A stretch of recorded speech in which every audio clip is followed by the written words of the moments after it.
अस्सलामुअलैकुम बिस्मिल्लाहिर्रहमानिर्रहीम। Present perfect tense.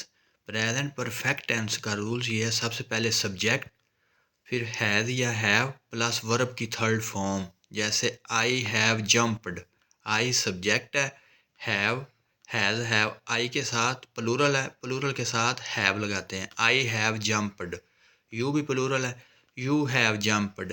He she it singular है, he has jumped. We have jumped, you have jumped, they have jumped, Ali has jumped. Ali भी singular है, अली के साथ भी हैज़ लगाएंगे। हैज़ या हैव सिंगुलर के साथ हैज़ और प्लूरल के साथ हैव लगाते हैं। और वर्ब की प्रेजेंट परफेक्ट टेंस में हमेशा वर्ब की थर्ड फॉर्म यूज़ होती है। Ali has jumped, Ali jump लगा चुका है। Sidra has jumped, Sidra jump लगा चुकी है।